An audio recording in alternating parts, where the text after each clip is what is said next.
this session off. I am in San Diego, and it looks like I'm like in a shower stall. That looks bizarre behind me. That's actually the room that I'm in. I'm staying in an Airbnb. If some of you have heard of that in the San Diego area, I'm here for a couple of conferences, and one of them is called Permaculture Voices 3 that'll be occurring a little bit later this week. And that's actually a very cool conference about sustainable agriculture, regenerative agriculture, that if any of you ever want to come to. This is the 3rd annual, so that's why it's called Permaculture Voices 3. And this is our first live cast of the year for the Alpaca Summit. And let me just talk a little bit about some of the way we're going to use this new platform and this new venue. As you can see, there's 2 of us on here, Deb and I. Deb's in Colorado today. And we're going to open up other seats that you can come on in. We can have as many as 4 people on at the same time. You can see the screens that are in front of you for those of you that haven't used Blab before. Blab is a relatively new platform, just started in August of this year. As I mentioned, I'm also using Periscope, so I have my phone actually in my hand, and I am taking a view of the screen, so it's seeing everybody that's there. And there will be people who will be coming in on Periscope a little bit later. So if you'd like to ask a question, you can type the question by just putting a / down in the chat. It's over on the right-hand side of your screen here. If you'd like to come on into the lab, you can come on in anytime you'd like by just clicking on the unlock a seat, or click where it says lock seat.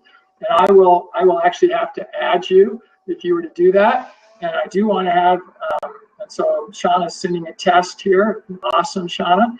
We see it on there. You can dialogue with other people that are online here on the chat if you'd like. Or like I said, if you'd like to come in on a seat, you can do that also. I've got somebody calling me on the phone, which is not good. I don't really want to necessarily answer that because it's going to be messing up my Periscope. But it's a Sacramento number. Don't know why anybody's calling me from Sacramento right now. So I'm actually letting it go, and now I screwed me up. And so I actually have to start my Periscope over. There's something I just learned about Periscope. Wow, it's now replaying what I just did. So I've got to start all over again. That was interesting. So there's something to learn. With Periscope, if you get a call on your phone, it screws you up. I didn't realize that. You can take just a second to start this out.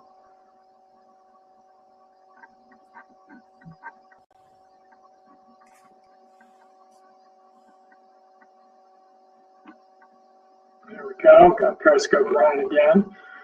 Periscope is only a one-way to where you can actually watch it only on a mobile device, and it's just one person that can be on it at a time. Usually when we do these webinars and live casts, we'll get just people that'll just show up, and I'm hoping that that'll happen. There'll be people that are interested in alpacas. That'll happen here too, by the way. There'll be people that'll just see that this is going on, and they will come here, and they'll want to just sort of get on just because they see something interesting. They might just show up for a second.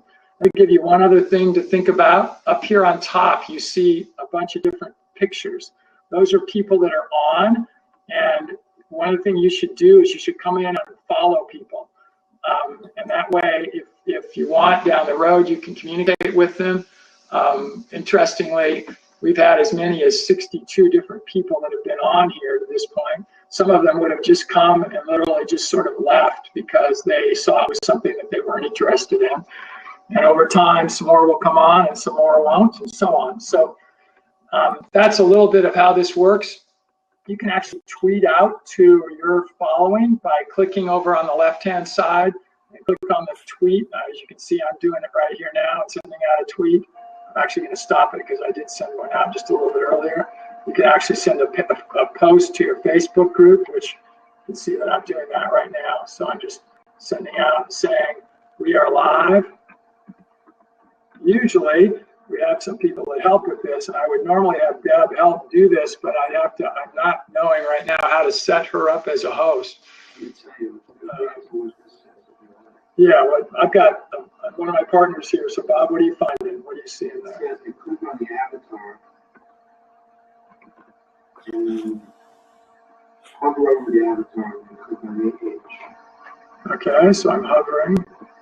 I'm hovering. So I'm hovering on our avatar and nothing's happening. So This could be open. This may change. Yeah, they might be changing this a little bit. Well, anyway, it doesn't. She doesn't have to be. So, Deb, if you don't mind, if you'll watch the chat, and if people are asking questions, make sure to let me know that they're there. So, the whole point of tonight, this is just an introduction. We're going to talk about the Alpaca Summit and different things that we're going to be doing. And thank you, Jerry, for reaching out to your tribe. Also, Shauna, same thing to you. And again, as we get this going through the year, as we get more attention, we've got over 600 people that are opted in to our Alpaca Summit. And last year we had some of our live events that had as many as several hundred people on at any given time. So as the year goes on, hopefully we'll have more and more that'll come, because the whole idea here is to give education to people, to let people have a dialogue with others that are out there in the industry. And tonight, I just want to talk a little bit about what we're going to do. So we're going to use this platform. It's very cool. When we're done, we can actually make a recording of it very easily, and it'll go on YouTube, and then we'll be able to put it right onto the new Alpaca Summit site that we have, that a lot of you have probably been to. We're using a new site this year. We used a platform last year called Kajabi, and we still have that up. But everything that we put on new this year is going to go on this new platform that's called SmartMember. And it's a nicer platform because we can put downloads on there. We can put this live cast. So you can actually be watching this on SmartMember. I'm not going to try to do it right now, but it's actually live there. Actually, if anybody is watching it on SmartMember, maybe put on the chat that's where you're watching it from. And again, we're just going to try to use as many of these platforms as possible. There are a couple people that were on Periscope here just a minute ago, and they're probably going to people will start coming in and watching it a little bit as we move along. The goal this year, again, is to interview people that are experts in the industry. Last year, we kept our interviews mainly to the US. I'd like to do a little bit more internationally. If any of you have suggestions for people that you think might be interested in being a guest that are international, please give them to me anytime you'd like. Put them on the chat now if you'd like, and that way we can know about it. You can see that there's props that are being given. Mark is actually, who's on here, his picture is going up there. That means that he's actually enjoying what he's listening to. That's what you can, if you click on where the little hands are there. So notice that I'm clicking on Deb's now. They'll go up. It makes it so you can't actually applaud yourself. So when I click on my own, it doesn't do anything. Deb actually gave me one. That was really nice. Again, you can ask questions on the right. You can make comments. You can chat with other people. And we can also allow you to come in into the blab yourself if you'd like to. So the goal is to have all throughout the year this year. Last year, we just did it from really February or early in March through the end of April. We did live presentations with guests.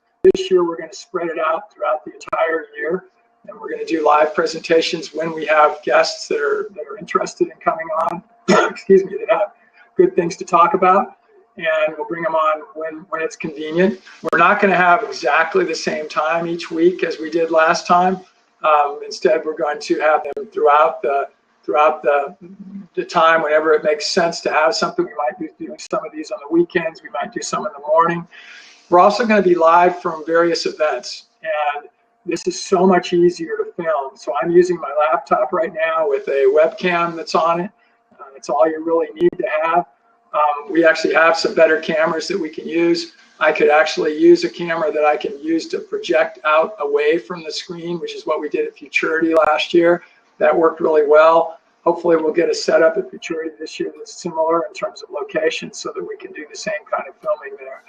We'll probably even do some of the auctions that we'll film throughout the year. We might ask some other people to actually do some filming. That would be really cool if we could get some people that start to see this as a great venue when they're out at some other event. If they would just have their camera we'd be willing to come on and be the host, but obviously if we're not there, we don't have a camera and we can't view it. A camera just means using your phone. So again, I'm filming this on Periscope with my iPhone, and it's really excellent quality. So sort of as a setup, that's what we hope to do. We had some great talks last year, and please go into the Alpaca Summit site, which is, Deb, if you could put the on the chat, just put up there, it's alpacasummit.smartmember.com. And that site's something you can go into anytime. That's where we'll be putting the replays. And lots of really good talks from last year that I would encourage you to go and listen to if you haven't already, and watch. And the cool thing also about this menu is you can actually ask questions during the replays. So once the replay is on, this chat that's over on your right will also be up while you're watching the replay. And if you have a question, you can ask it of what the speaker was, or you can get into a dialogue. We also have a forum on the new site that you could go into, and you can have conversations with other people. And we have a Facebook site, the Alpaca Summit does, a Facebook page that we do get people to come, and we have dialogue that goes on there. Although we really would like to get some other posts. People can feel free to go on that site and put posts of things on there for information that they're interested in talking about. So that's, I think, covers everything introductory-wise. If there's anything I haven't talked about, let's logistics-wise, if any of you that are on, if you've got questions about, I don't know how you came in, maybe you could say, even in the chat, if any of you came in through the site itself. I can't actually put it up on my computer here. You might be able to pull it up, Deb, actually on yours, through another one of your windows. So if you were to go into the live cast version of it, you could find it there. I don't want to try doing it on mine right now.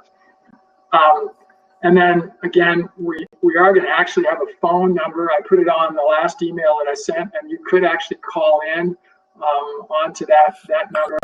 I'm actually going to call that number right now on my other phone to see if there's anybody that's on that.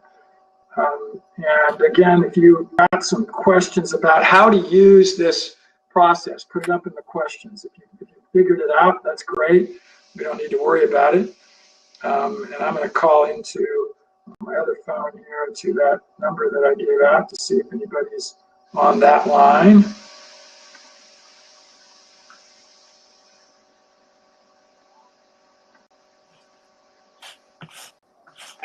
On the call. Please hold while we wait for the others to join. I'm going to mute this for now just because it's going to be. There's nobody on that line, so that's why that's being. There's nobody there right now, so if anybody comes in on there, we'll be that. So again, I'm not seeing any questions, so I'll assume that there isn't anything else on the logistics that anybody's got questions about. So I'm going to start this out by just throwing out who went to the Amber Autumn auction. Is there anybody online that went to Amber Autumn? If so, put in the chat what your thoughts were about it. How did it go? We watched a little bit of it online. I think I watched through about lot 25 or 26. Deb was watching a little bit longer. Did you watch up to about that same time, Deb? I watched a few more after you. So if there was anybody that was there live, we'd love to hear from you, or what some thoughts are about that. I put on one of the emails that I sent out, just even broadly, what are your thoughts about how auctions are going right now? What could we be doing better in the sale side of things for these elite animals that people are putting into the auctions and looking to sell? What could we be doing as just a group of breeders and as the industry? And we could be thinking about. That's something to talk about a little bit. More data. Awesome, Shauna. Are you on? Would you be interested in coming in, Shauna? Taking a seat? So all you got to do is just click. There you go. Awesome.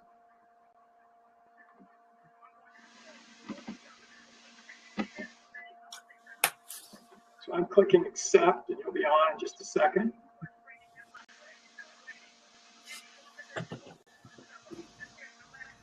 Donna, hey, how you doing?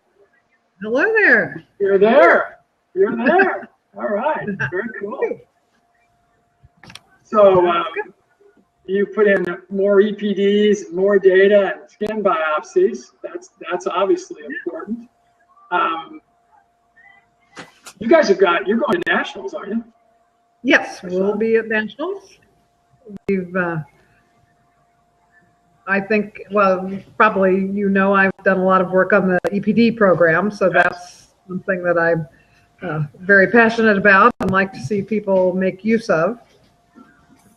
And so what's the impression, because you probably know even from being so involved, what percentage do you think of people that have what percentage of registered animals are going into the EPD program? Now, do you know what that number is?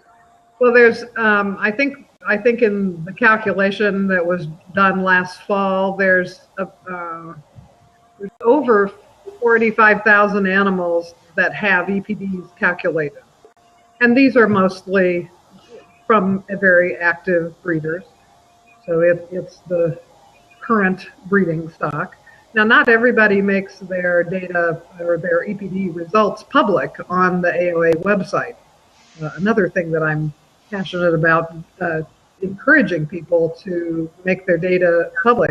There's lots of animals with great EPDs that, for some reason, the owners do not let them be seen when someone does a search for animals and they want to see animals that have EPDs in a particular range. They can't see that because the owner hasn't made them public. Right, I know that. And what have you talked to people, or why are those that maybe aren't doing it saying why they're not, or is there anything? Well, I think some people are still unaware that they can, and you have to actually go into your AOA account and make either the individual animals public, or you can click that all of your animals are public. You can do it either way. So I think for some people it's just too much trouble, or they don't quite know how to do it, although it's very simple. But that's when I ask people about it. Maybe I may search for a particular animal to see if it's available because I might be interested in it. And I find that it's not public. If I email or call the owner, they may be like, "Oh, I didn't really know about that." And if it turns out the animal's EPDs are quite good, then they're excited to make it public. So I think there's still just a lot of education and awareness that we need to make of the program, and I think talking about it in groups like this will be useful. Right, I agree. Is there anything that maybe those of us that are involved with clubs, Dad, for example, as an officer with ABR, I have been previously, that we could do as we're running shows even? We're brainstorming here, so that we might encourage people. Because I think to have someone come and give a talk, I do that. I have done it, for many years. I think I'm going to be out in August at Chris Sturgeon's event, Hot August Night, to give a talk about EPDs, and I am happy to do that. I went to England last fall and gave a talk to the British Alpaca Society, and they're very interested in starting an EPD program. So I can talk. There's other, Darby Veneer, if he's at a show, you could ask him to give a talk. Do the Australians have an EPD program? Are we the only country right now with an EPD program? No, the Australians have one. I think actually it's not used as extensively as the U.S. program. And some of the individual, major breeders in South America have kind of their own internal EPD program, where when they're breeding thousands of animals, they can operate an EPD program internally. Grupo Inca, I believe, has one. But I think we have the biggest program. How have you used EPDs in your well, two kinds of decisions. One, how have you used it in any animals that you went to buy or sell? And then second, how have you used it in making your own breeding decisions? Well, since we've started having the EPDs, we've made some purchases, and they have been initially based solely on the EPDs. And then after we identified animals that we might be interested in, then we looked at the animal, got fiber samples and additional information. But that has become a key point for us. I think that I've seen you walking. She's serious. I've seen her walking around at auctions, and that's where you start. I know that. Yes. Very cool. So you start there, then you're using the rest of the information, everything you see when you're at the auction and other data you have. Yes. How about on your selling decisions? Because are you choosing animals to sell at auctions, let's say, based on any EPD data? And if so, do you see that it's been helpful? Yes, we had animals like last year in the Parade of Champions auction, and we provided EPDs on those animals and on the sires and dams of those animals. That was the first auction actually to publish EPDs on animals. There's been a couple of other auctions where individual entries list of EPDs, but this auction offered the opportunity for everyone to list EPDs in a table. And I think that was useful. We got a lot of questions about that. People still don't fully understand what the EPDs mean. So I think I view that as an opportunity to educate people and share with them how to think about the EPDs. They're one tool, as we said before. You've got to look at the conformation. There's information about maternal qualities, those kind of things that you want to know as well. But for the fleece characteristics, they're the really critical tool that we have. You can't compare histograms from one farm to another. That's really meaningless. And that's why the EPD program was developed for alpacas. That's why cattle producers originally, the dairy industry, developed the EPDs to understand the genetics of the animals and be able to compare animals from different locations.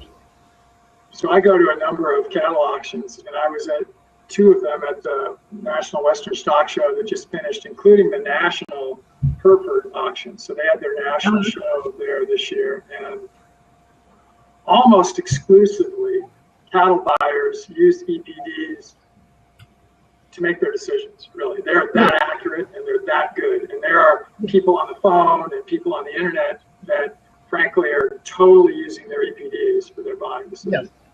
And we're not there yet, but still, it's very important for the cattle folks. It's okay. The dogs are cool on these things. The dogs are on board with it as well. By the way, I was going to say, while the dog's barking, Central City Shinty, thanks for joining us. And welcome to the lab. It's your first time here. And that looks like whoever that was went away. So that happens sometimes. But you notice, I'm just going to tell everybody, if you see that little green thing that comes up and it shows it's their first day on lab, you can go ahead and just click welcome to them, and that's something that people like. By the way, I'll show you how these platforms are growing. And I don't have statistics on Blab, but I do on Periscope. Periscope's owned by Twitter, and Blab actually has some very serious association with Twitter. I'm not sure exactly what it is. Periscope's getting 7 billion views a day. They have 200 million users, and they get 7 billion views a day. So this is really the future as it relates to doing things like this. I mean, Shauna's in Ohio, right? If you're at home, she's in Ohio. I'm in San Diego. Deb's in California. Deb's in Colorado. And we've got people. Mark is from Bangladesh. He's online here. Oh my goodness. And so literally we do these for other kinds of areas that we work in the sustainability realm, where we've got people on from all over. And it looked like that Central Cal Shinty just came back on. So thank you for being here. So Shauna, have you used your EPDs yet for your own breeding decisions? We are beginning to use them, and I'll let Deb talk about that in a minute. But are you using them to make your own decisions? Oh, most definitely. They are driving our breeding decisions, and over the past 2-3 years that we've really been able to use them, we feel like we've made significant strides in the fleece quality that we are able to produce. And understanding EPDs and knowing more about the color genetics of our herd is helping us to bring in some of the fleece qualities that we want, and also to try to stay with our colored animals. Cool. Deb, talk a little bit about how you thought about them and maybe how you've used them a little bit in some decisions that we're making. Oh, yeah, I'm just really starting last year and into this year using them more, because I feel like our accuracies now are where they really are. The numbers I'm getting in our EPDs are meaningful. But I use them along with our histograms, our conformation, and evaluating what the females have done in the past too. Mm-hmm. So it's used as a tool with everything else. And I find it interesting because sometimes my EPDs tell me I should expect something different than I think I will out of an animal. And so it gets interesting looking at what the EPD numbers are and then seeing what you get. Looking backwards, I can see some of my breeding decisions. I got exactly what the EPDs tell me I should have expected. Yes. It's interesting, as the accuracies increase, we'll be able to use the parents' EPDs to estimate what their offspring will be. Essentially, you just take the parents' EPDs, add them up, and divide by 2, and that's a prediction of what the offspring's EPDs will be. And we're now far enough along with our program of using EPDs that we're beginning to be able to test that, and it's pretty good. Of course, the animals that have higher accuracy EPDs then allow you to estimate the offspring more accurately. But that's an exciting tool, and that's something in Australia in the sheep industry. They sell lambs and even embryos and bred females based on the prediction of the offspring's EPD based on the parents. What have you found? Oh, go ahead, Dave. Sorry. Are there certain of the traits that you pay more attention to on the EPDs than others? Yes, we're quite focused on fineness and uniformity. So I'm particularly looking at the spin fineness, the percent over 30, the standard deviation. I think those are all key traits that I want to look at. And then I'm concerned about the staple length, and you will find that the data shows and the analysis shows that fineness and staple length are antagonistic traits. So the finer the animals tend to be, the shorter their staple length tends to be.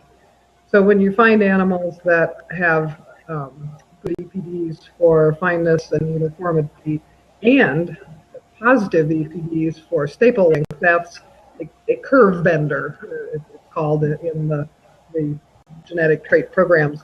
And that type of an animal is quite desirable because they can improve fineness and uniformity and staple length, which typically doesn't happen. So that's something I particularly look for. The other thing that you put up was about biopsies, and I know you use biopsies. Talk a little bit about how you're relating the EPDs to even some of the biopsy work that you're doing. Are you using that to even make decisions about biopsy and what animals you might biopsy, or how do you handle your biopsy choices? We started out doing biopsies in about 2008. We did our first ones, and we biopsy all of our 2-year-old animals each year. So each year, the ones that become 2 years old, we biopsy them. And that's been a very interesting tool. We've seen a pretty significant impact of nutrition on the density as measured by the skin biopsy, the follicles per square millimeter. Early animals that might not have had extremely high biopsy data, their offspring that were fed a better quality feed during gestation have turned out to be 50% or more denser than the parents. And that's been consistently we've seen. And we've seen full siblings where the later sibling that had higher quality nutrition during pregnancy had a higher skin biopsies, higher density than its full sibling that didn't have as high a nutrition. But I think that that's another trait that basically we won't use a herd sire outside of our farm if they don't have skin biopsy data. And I've gotten a few people to do skin biopsies because otherwise we weren't going to use their stud. And it's been pretty informative. I really want to see the registry include the skin biopsy in the EPD program. They've had some reluctance to do so because of very minimal costs. I'm kind of disappointed that we haven't gotten there yet, but I think that it will become an additional. I love alpacas. Alpacas are my favorite fruit. That's great. We love them too. Mm-hmm. He's gone. That happens. So sorry about that. And I should have known as I started to bring him in that maybe he wasn't sort of in the positive mode here. So that's it. We did a little a single data point experiment a few years ago, but it was interesting. We had an animal that died, and so we did skin biopsy on her from her neck, her shoulder, mid-side, and hip. And it was interesting that her mid-side was the highest density location, and the second highest was the neck.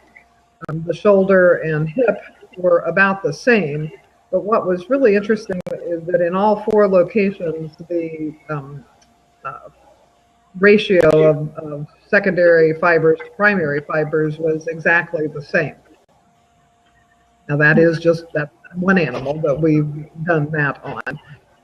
So that would be experiments that I would like to do more of, but just haven't spent the money to do it. well, biopsies are not cheap. So, by the way, Steve Atchison, who just came on, or Atchison, welcome.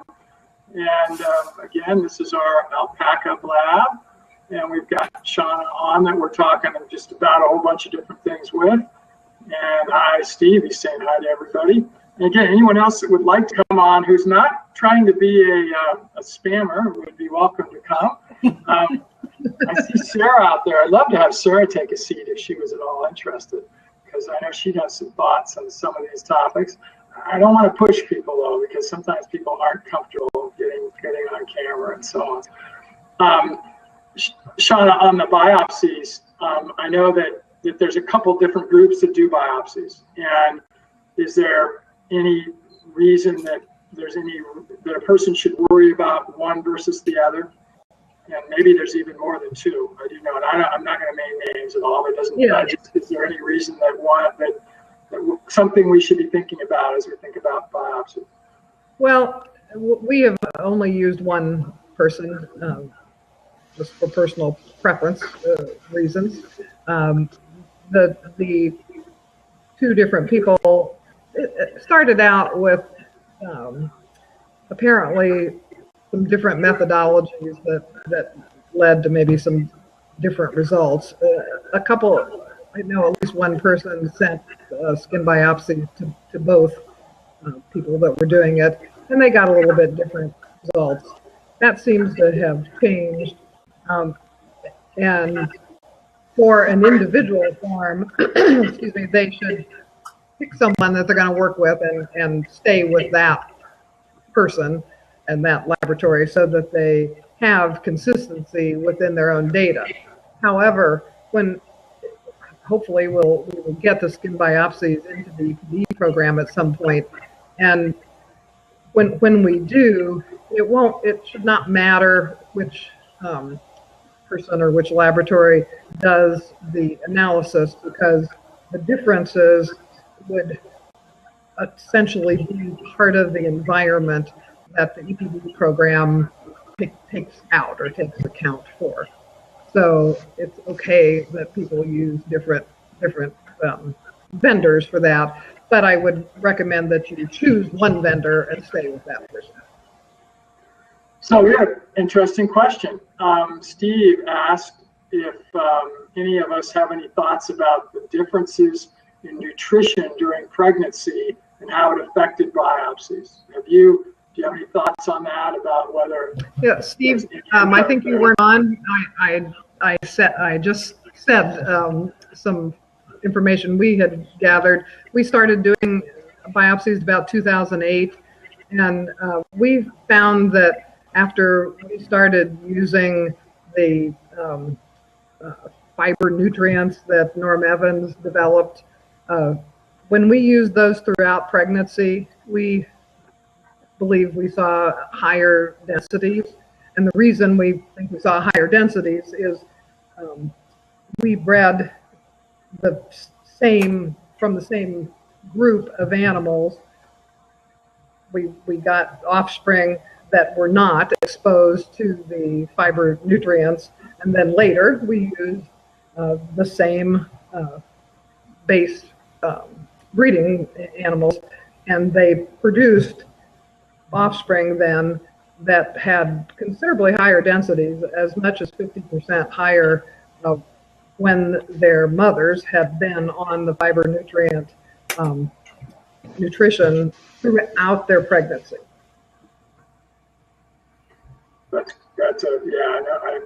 It's interesting when you're hosting here and you're watching everything, you don't hear the answers as much. So I thought you had probably answered that a little bit. We had somebody named Scored Player that wanted to come on here. I don't know that name, and I was just a little bit concerned about just allowing them on right away. If Scored Player, if you're truly interested in alpacas or you're already involved in any way, I'd love to have you come on if you'd like. And Steve, I don't know if that helped, but you see that he put very cool info, so I think that was saying that might have helped with that question. Again, any other questions that folks have for us? Again, some of you may know Shauna's not just a breeder. She's been involved in the national club at a leadership level. She's also involved in the state of Ohio with a bunch of really cool ag-related work that she does that isn't necessarily directly relevant here, but I am going to ask related to that. In your role with BioOhio, just like the coolest name in the world. I love it.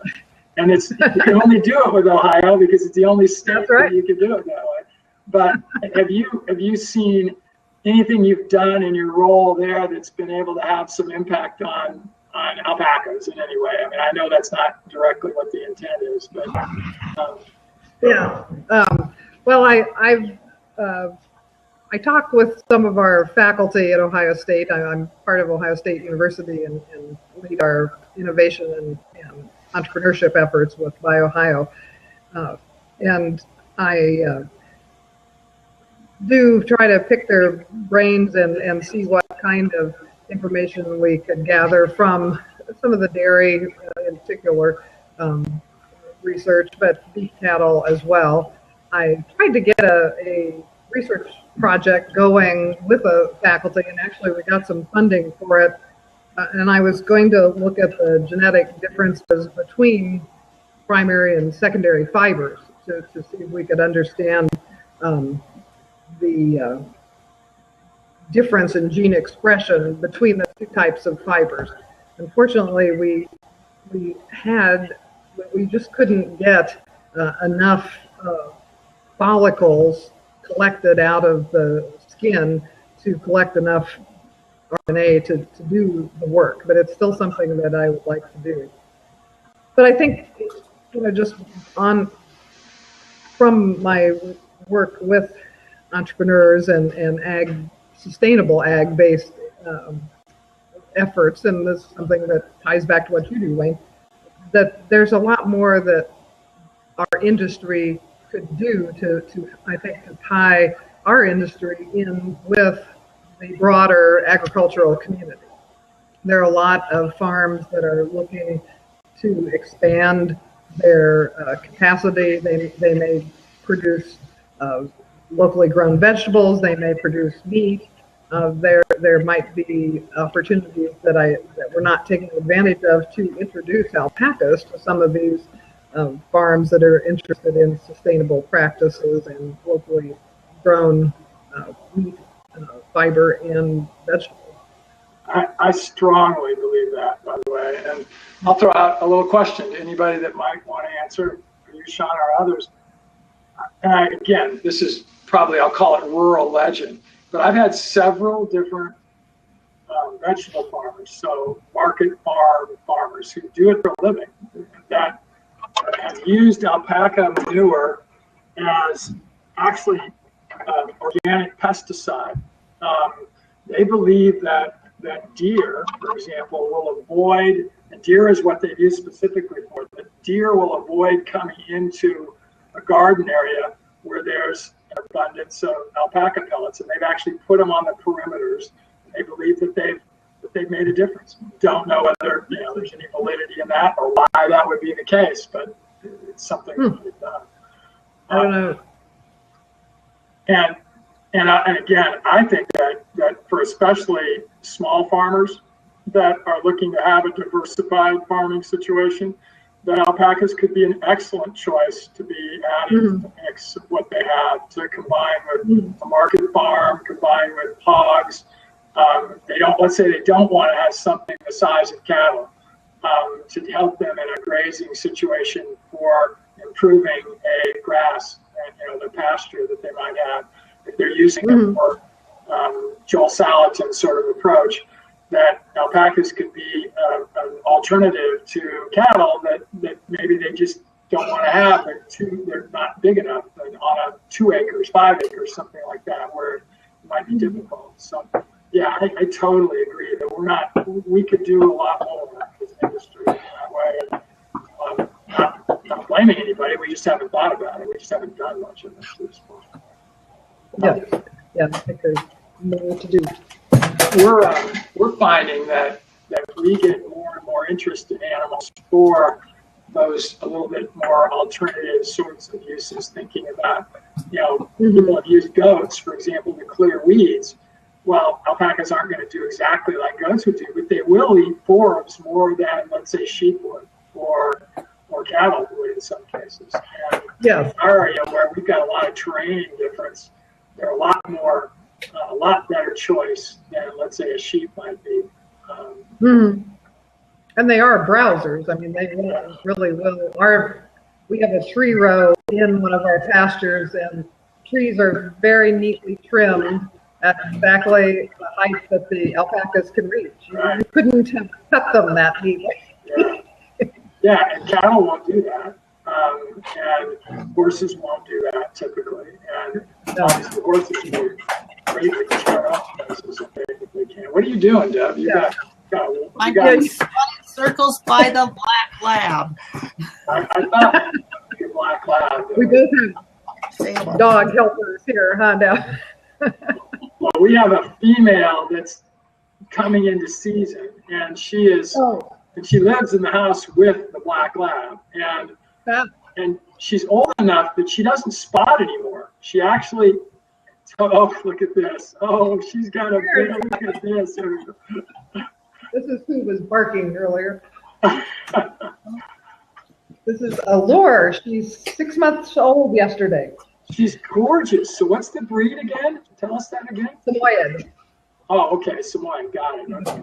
I thought you were saying another breed name. I was saying, wait a minute, she looks like a Samoyed, but because I thought you said. So here's Nike, Deb's. So Nike's about 80 pounds of all muscle, and if she puts him up on her lap, that's.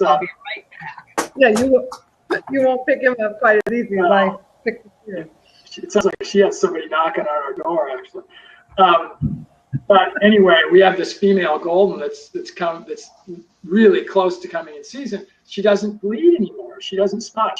She's 10, and she just but she and Nike knows it, and he definitely tells us he will not stop just smelling the floor and just everywhere. He knows that. Right.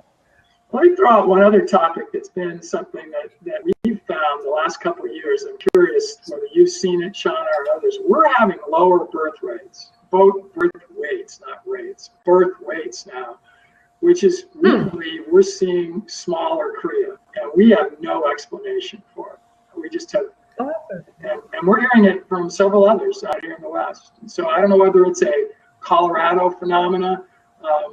Market Share and Milligan have reported it in there, so they've talked with us, several others. Yeah, that's interesting. We do have in the EPD program birth weight, and I think last year was the first year we had enough data to calculate birth weight EPDs, and that's, I think, something that may be useful for the industry really to pay more attention to. I always shudder when I hear new people brag about, particularly new people, but brag about their, 20, 22, 25 pound crias. And I'm like, oh, that's a terrible thing. Want those, 14, 15 pound crias. That's a lot easier on mom. And that's what we loved it. We've been having some 11s, and that just seems a little low. That's getting a little low, yeah. These are full term. 9 pounds. Yeah. And you have company there. So and it's moms who used 2-3 years ago were having those 14, 15, 16 pound babies. The entire herd has shifted down in weight. Oh, isn't that interesting? It's not specific animals. It is the whole herd has shifted down. And the rate of growth is slowed. So they'll get to the right size. They're just taking longer to get there. Yeah. Which of course hurts us in the show ring. Well, yes, that certainly can. Have you introduced any different male bloodlines that maybe are bringing, or are you still using the same females and males? That's a great question, but no. Well, that is something that my vet wanted me to track. He wanted me to track. By the way, our vet's Richard Wheeler, who, just so everybody knows, and Richard's, one of the premier reproductive, vets in the breed, or just generally camelids. So we listen to him quite a bit. Yeah. He's been a little stumped as to what has happened. So one thing that we've recently done, we've gone back to feeding what we fed 4 years ago, as far as our supplements, looking at what males we're using now versus then, trying to figure out what might be the common thread. Yeah. Well, you might look at if the males you've used have got EPDs for birth weight. Look and see if you've got some lower birth weight. One of the males that we use now, he does have a negative birth weight EPD, which is, I think, a positive thing or a good thing. I don't want them to be too awfully big, but we have seen more in that 13 to 15 pound size cria rather than kind of a 17 to 20 pound, which some of our previous herd sires were producing. So it could be that you just have some herd sires that are actually producing. We may have shifted to some genetics without even realizing it. And put those birth weights into your your account for those animals, and then that'll add to the calculation. Right. Right. By the way, I just checked on Layla, who just came on here, your profile, and she is very cool. She's a Texas A&M animal science grad recently. She's into social media and food science. She's got lots of followers.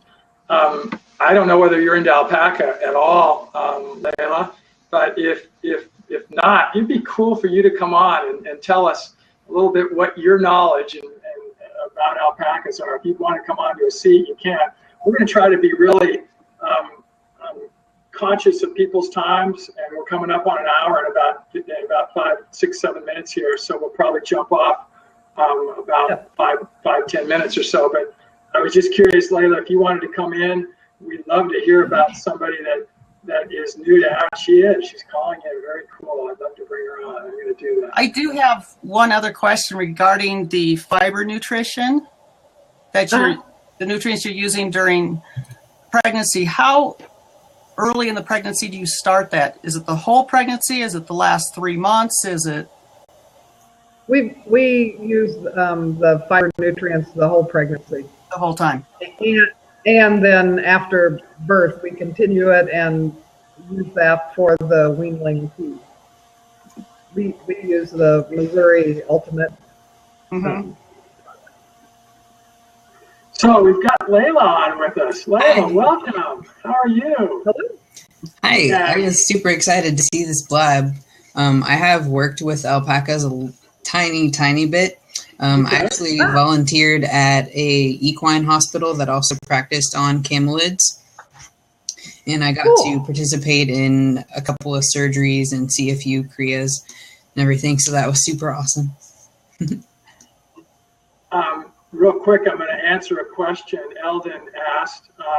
Do we have any blood test results for the smaller group of cria? Not generally, not across the board. Maybe something we should do. We did lose a cria this breeding season that we did do blood tests on pretty extensively, and didn't find a selenium deficiency, which is what you were specifically asking about.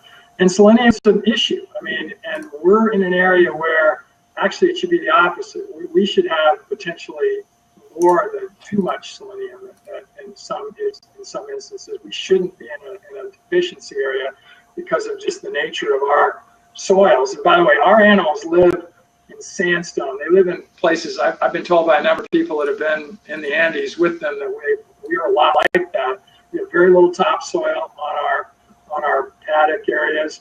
So they're literally their hooves, and when their mouths are down, they're almost on the rock, honestly. But that's been that way for 10 years. We have not moved our animals. That hasn't changed. We did do something differently 5 years ago. We started feeding microgreen fodder, and we fed that for 2.5 years. But this is now, and we haven't been feeding fodder for about 1.5 years now. Not because we don't like it, actually. It's just that our hay prices came back down to something that was very realistic, and we can get really good hay where we're at. We use the same hay production, and we get testing on the hay. It's actually is quite. It's a dilemma to us right now. And it's not that we're horrible, that we're really horribly concerned, because like you, Shauna, we don't want those big babies, quite honestly. Yeah. We have husband walking in the background. No, just kidding. We'd like to have that 15 pound, also 14, 15. That's a great weight. But, yeah, that's good. Layla, what are your thoughts? You said you volunteered, and tell us a little bit more about what you did in the volunteering. I mostly helped with horses, but I got to participate in one surgery where I think the alpaca had to have his rumen worked on because of he had eaten something bad or something. That was about 2 years ago, though, so it's a little bit difficult to remember, but it's really interesting hearing you guys talking about EPDs and everything, because I didn't really know they did that for alpacas, but just like all the other livestock industries, it's really good that you guys are keeping track of all that. And what are you doing in the industry now? What are you working in, Layla? Did you stay in the industry? Do you have a job in the industry now? I actually started working for a web development company, so totally not in the industry, but I am still looking for a job within the industry. Well, we should stay connected, because part of the reason we do this is that's what we do is marketing in the industry broadly. And so that's another one of our interests. We'd love to connect with people like yourself who not only are interested in web development, but are interested in how marketing can help the animal sciences area. Yeah, Alvin, absolutely. you asked a couple of great questions. Did that help on the answer for selenium? And do you have any other questions? Awesome, cool. And Eldon, tell us a little bit, put in the chat or whatever. Do you have animals? Do you have alpacas yourself? Does anybody? I don't know your name. I apologize if I should. Yeah, Eldon's from Wisconsin. He's Wisconsin. All right. I think. Am I right? Oh, is he from Wisconsin? Yeah, I think so. Yeah. And he says South Central Wisconsin. And they've got Mira that's on. She said hi to everybody. We've got somebody else who just came on. Kittredge and efficacy of influences. Very cool. I'm going to throw it out again before we sign off here in just a little while. Actually, Mira and I think the last couple that have come on here are not from this country. They're actually from other countries. We're talking about alpacas. We're just about ready to finish. Actually, I'd love to have you jump on. I can. You want to jump off, Shauna? I'll take you off. Thank you so much. This was fun. Please, Okay.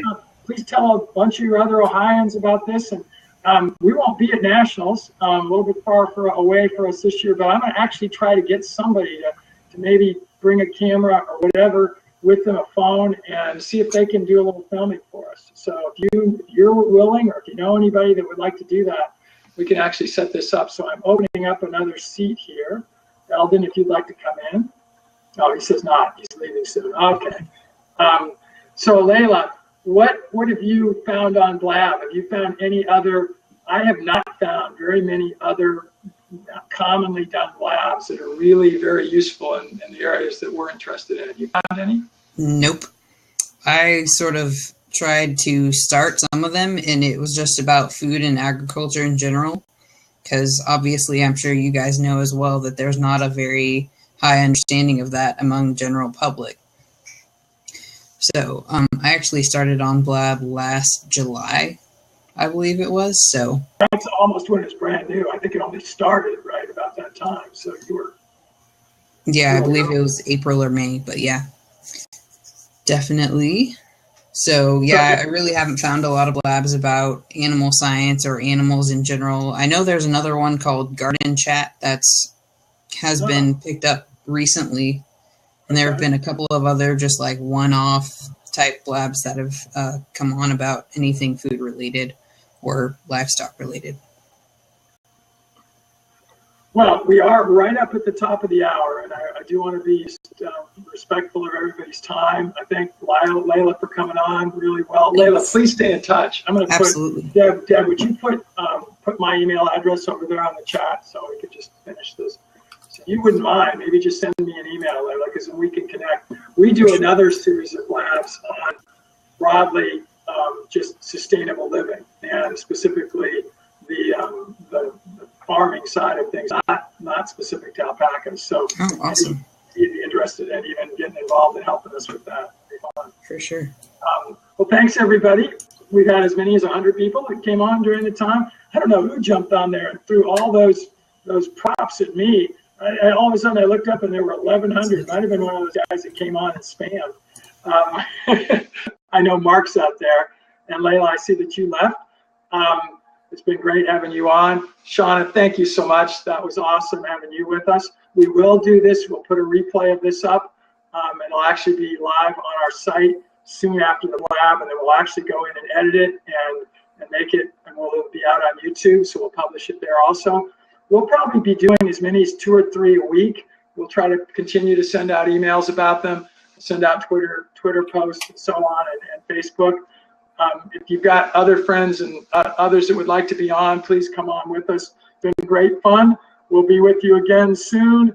I wish we could be at Nationals. All of you that are going to Nationals, have fun. Good luck. And Deb, you got anything more to say before we sign off? Nope. I just got to go finish my futurity entries. Yeah, that's right. If you want to get the discounts on Futurity, you need to enter today. Is that right? Isn't today the last time? Deadline for the cheapest prices is today. Today. Okay, so get those in today. Should have mentioned that earlier. Thank you, Mark, for the props. We could have thrown you on here also. We'll get you on another time. Thanks, everybody, and we'll sign off. Bye from Southern California and from Colorado.